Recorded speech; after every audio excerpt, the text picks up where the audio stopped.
यह राजा दिलीप की नंदिनी गाय है। राजा दिलीप एक बार हिमालय पर्वत पर वशिष्ठ मुनि के आश्रम में पहुँचे।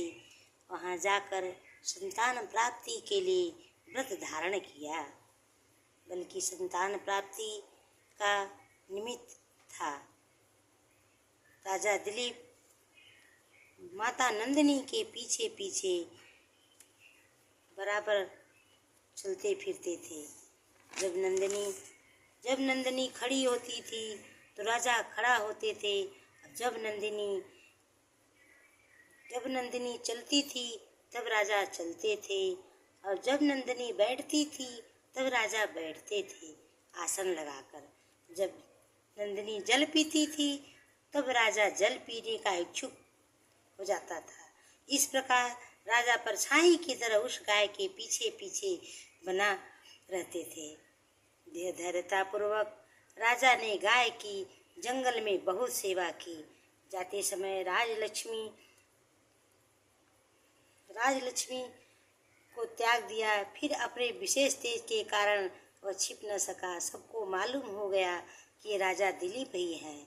इस प्रकार उस समय उस मत वाले हाथी की तरह प्रतीत होता था राजा, जिसकी मत रेखा बाहर न निकलती थी बल्कि अंदर छिपी रहती थी।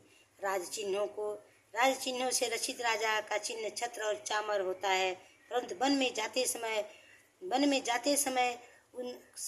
उसने इन बाहरी चिन्हों को छोड़ दिया था, अर्थात जंगल में छत्र चामर लेकर राजा नहीं गया था। लेकिन फिर भी सब लोग राजा को पहचान गए। राजा नंदिनी की अनेक प्रकार से सेवा की। कुछ समय बीतने पर नंदिनी घोर जंगल में चली गई।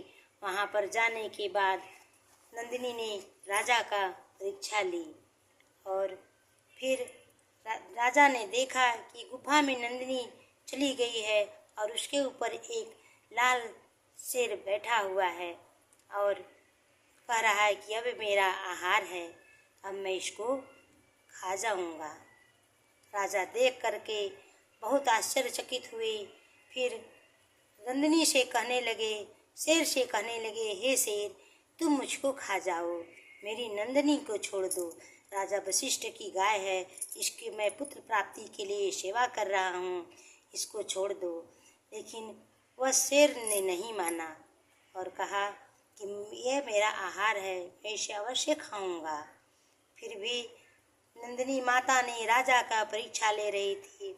राजा नीचे मुंह करके अपना सर झुका करके बैठ गया कि अब मुझे खा जाओ, अब मुझे स्वीकार है, मैं रक्षा नहीं कर सका, अब मुझे खा जाओ।